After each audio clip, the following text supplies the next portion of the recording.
Hi everyone, today is Chinese New Year or Lunar New Year, so happy Lunar New Year. And to celebrate, I'm going to be cooking some traditional Chinese recipes. Food is really important when celebrating Lunar New Year, so I think it's a great opportunity to cook some traditional Chinese dishes and to celebrate. There are a lot of different foods that different families can cook for Chinese New Year, and a lot of times the food has very specific significances and meanings. For example, sometimes you'll eat noodles because that symbolizes longevity since the noodles are very long.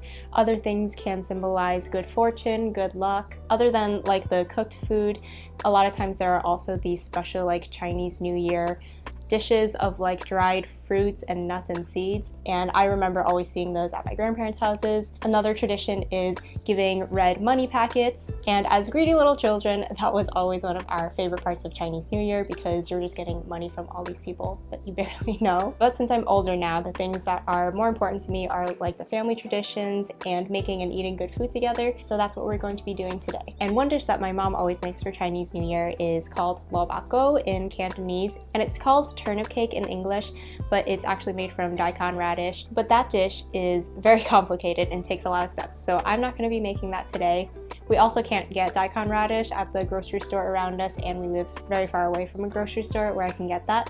So instead, I decided that today I'm going to be making some homemade dumplings. So I'm going to make the filling and wrap them all up, and those dumplings are going to have pork, shrimp, and scallions in them. And then the other thing I'm going to make is a little dessert, and they are black sesame glutinous rice balls, and they're going to be in a ginger syrup. I think that's one dessert that I kind of discovered a little later in life. I don't think we had it too much growing up, but I really like it. It's such a good combination of like sweet and savory, as a lot of Chinese desserts are, which I really love. And black sesame is definitely one of like my favorite dessert flavors. So those are the two things I'm going to be making today, and I will share that process with you.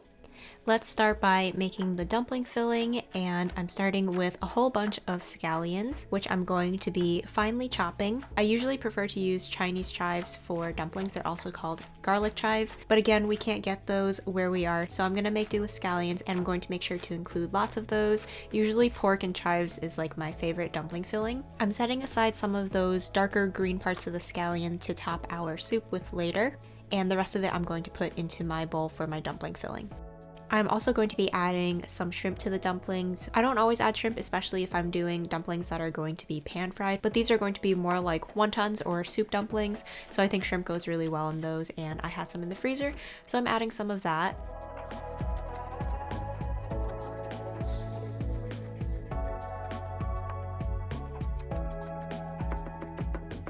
So in my bowl, I have the scallions, the shrimp, and then I'm going to be adding 1 pound of ground pork. For the seasonings and marinade, I'm adding about a tablespoon of cornstarch. This is going to help to absorb any extra liquid so that we don't have a wet filling. And then I'm also going to add salt, white pepper, soy sauce, and sesame oil. And then lastly, I'm adding in some freshly grated ginger, which I'm grating on my microplane. I really just eyeball all of these seasonings, and we can always adjust it later because we are going to be making a little tester patty after we mix everything up, and I can adjust as necessary. To mix this, it's best to really just get in there with your hands and really mix everything thoroughly. And this isn't really like burgers or even meatballs where you don't want to handle the meat very much. For wonton filling, you really can be aggressive with it, and I think it's even a technique to like massage your meat almost. It ends up giving the meat kind of like this starchy, sticky texture, which is actually really good for dumplings because it helps your filling to kind of stay together, and it gives a very like smooth texture, which is very desirable in a lot of Chinese dishes. I massaged my meat for a little bit. I probably could have gone for like a few more minutes to give it the best texture, but my hands were getting a little bit cold. So I went ahead and just made a little bit of like a tester patty. I just took a little piece of the filling and fried it in my pan. Sorry, my pan is a little bit dirty. This is the one I used to cook lunch, and I could not be bothered to get a fresh pan. But I cooked that up and it was perfect, so I'm gonna proceed with wrapping my dumplings.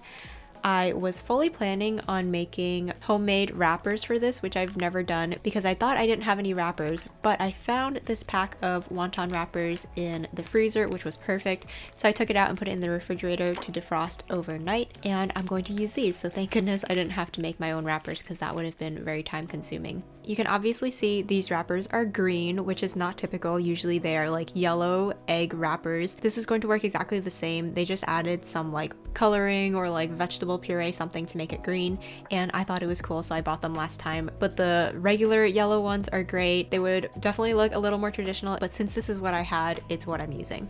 And these have been in the freezer for quite a while, so I think that the texture was changed a little bit, but for the most part they are going to work, and it's going to save us a lot of time and effort. Whenever you're wrapping dumplings and you have wrappers, whether they're store-bought or homemade, you always want to cover them with a damp cloth or paper towel because they dry out very easily, and once they dry out they will not be good to work with and they will crack very easily. So I'm going to take one wrapper at a time, put about a tablespoon of filling into the center of it.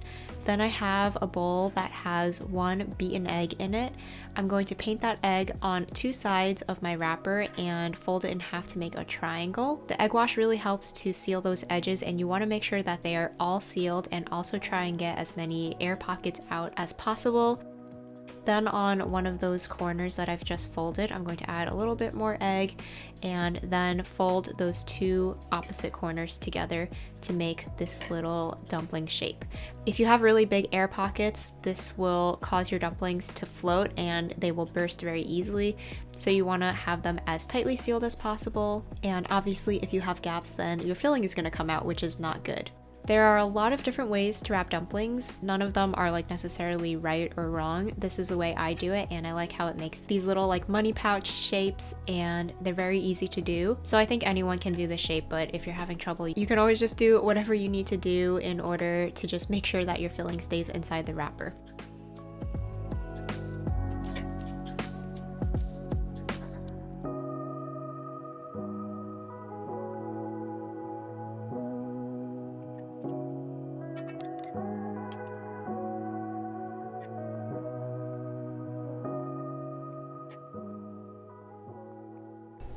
So I'm just about wrapping up this first batch of dumplings, and once I finish filling this one tray up, I'm going to put it in the freezer and let it flash freeze. Usually when I make dumplings, I freeze the majority of them, and then you can just boil them from frozen. It's always nice to have a stash of dumplings in the freezer, and then we're going to cook some of them fresh tonight as well. But I didn't want to make all of them because making dumplings is usually a family activity, so I'm going to wait to finish the rest of them once Aaron is back home from the gym. Honestly, it's not really his favorite thing to do, but I'm going to make him do at least some of them with me.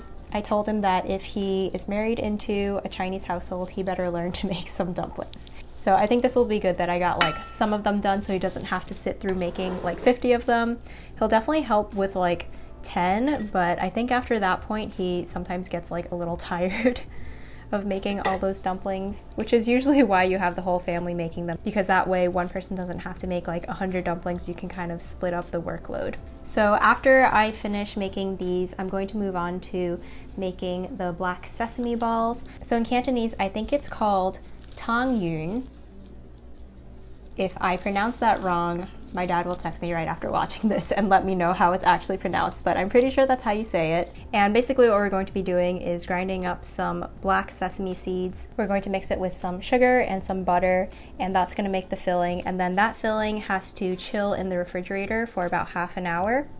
And then we're going to make the dough out of some rice flour. It's really not that hard. You just have to do the filling ahead of time so it has time to kind of harden and be easier to work with. So I can do that and then assemble them. Maybe by the time Aaron gets home, it will be time to assemble those, and then we can cook everything and have our nice Lunar New Year feast. So here's a tray of dumplings, all done and wrapped, and these are going to go in the freezer just like this, and I'll flash freeze them. I'm going to make the ginger syrup for the rice balls. So in a small pot of water, I have maybe about 2 cups of water, and I'm adding a few inches of ginger, which I have sliced, and also a 1/4 cup of sugar, and that's going to go on the stove to simmer away and infuse the syrup with the ginger. Next, I'm going to work on the filling, and in my food processor, I'm going to put 2 ounces of black sesame seeds. I was actually short a little bit and I ran out. So in addition to the black sesame seeds that I had, I also am just adding some regular white sesame seeds. And I'm going to grind those up in the food processor and let it process so that it's as fine as possible, and the black sesame seeds turn into kind of these sandy little bits.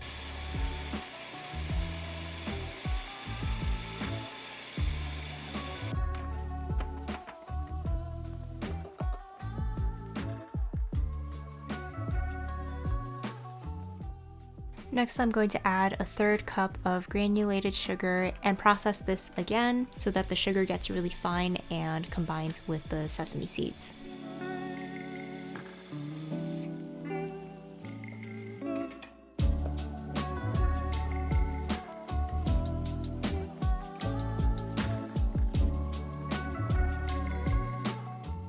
Next, I'm going to add 6 tablespoons of softened butter and combine that with the sesame seeds and the sugar.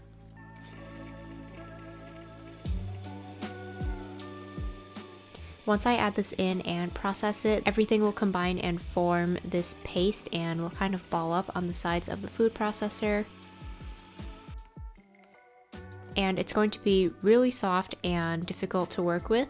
So now I have to transfer this to a container and put it in the fridge for 30 minutes to an hour, and the butter will harden up and we'll be able to form this mixture into little balls for the inside of our rice balls. I think I've also done this with coconut oil instead of butter, and that also works well.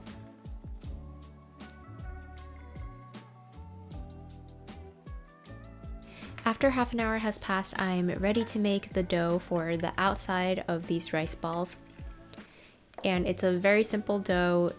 You just need 1 cup of sweet rice flour, also known as glutinous rice flour, and then half a cup of hot or warm water. You just have to mix this up, and you don't really need to knead it or anything. You pretty much just combine it. And rice flour has a really interesting texture. It is a super fine powder, and once it's combined with water, it kind of reminds me of like a Play-Doh texture. So it's not like a flour dough that's very tacky and stretchy.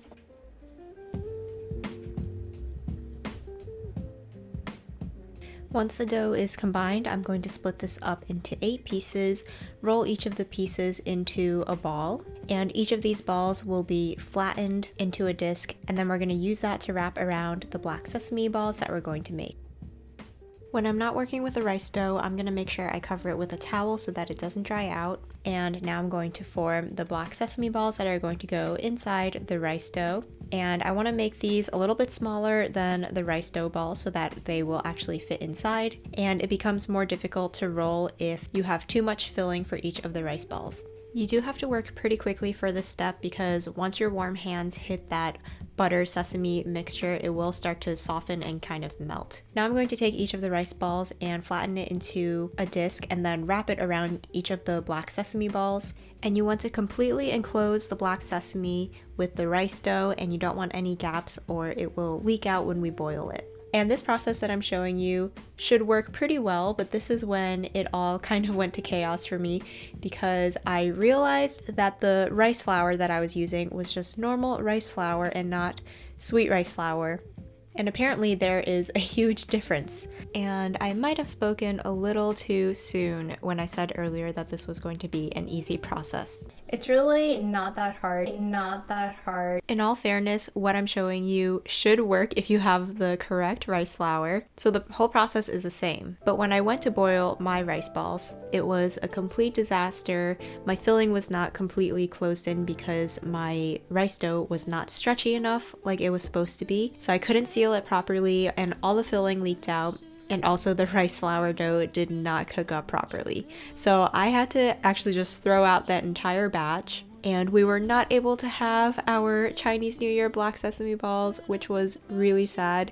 But I did have a lot of extra filling that I froze, and the next time I'm able to get some sweet rice flour, I'm going to redo that batch of dough, and the filling will already be made, so I'm going to give it another shot. So since I wasn't able to show the finished product, I will put up some photos of some delicious black sesame rice balls that were made by other people, just so you know what they're supposed to look like and how delicious they're supposed to be. These little songs make me glad to call you mine, and you have got my head in the clouds.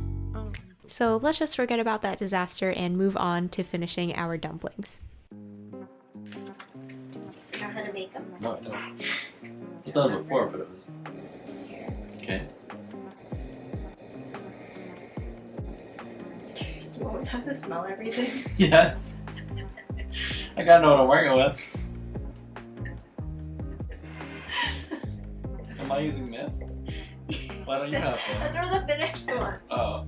I don't need a plate? No, you don't need a plate. No. What do you mean just do it in your hand?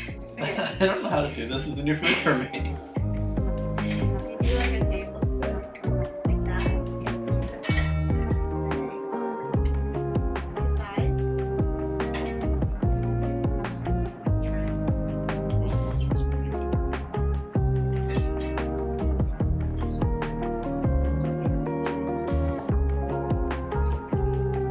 I know that's the thing. They're like screwing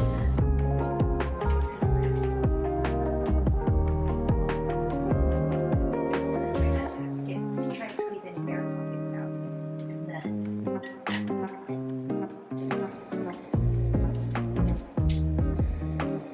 We can make a triangle fold.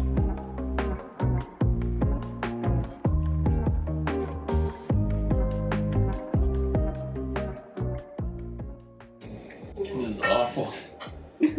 One dumpling in. This is awful. No, this is awful. Peeling this.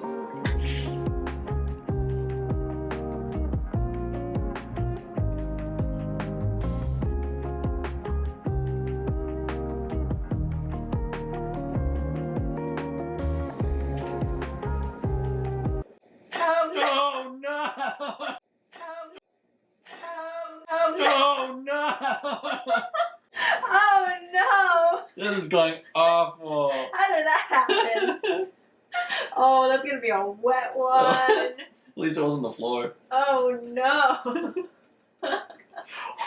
Just dunk the whole thing. That's a new way to do it. Okay, well I gotta get him anyway.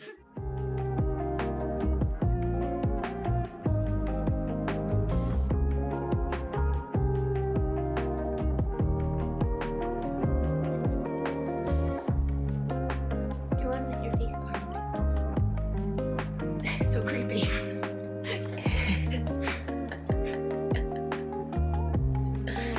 Get your face in there.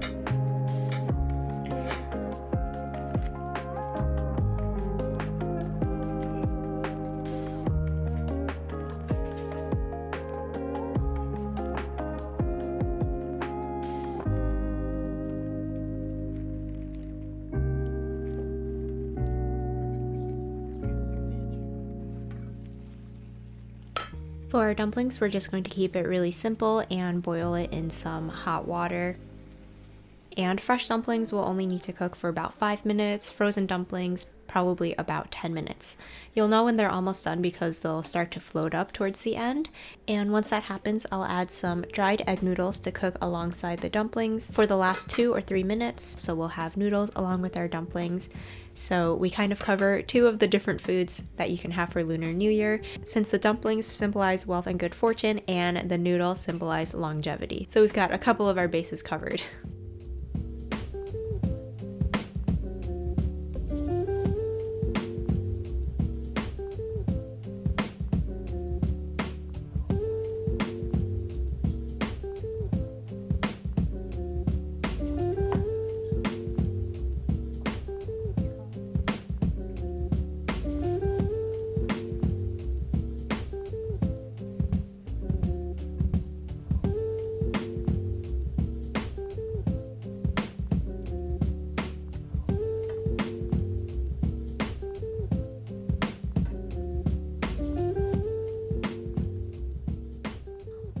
To top off our bowls, I'm doing a little drizzle of soy sauce. I'm also putting on some homemade chili oil on top.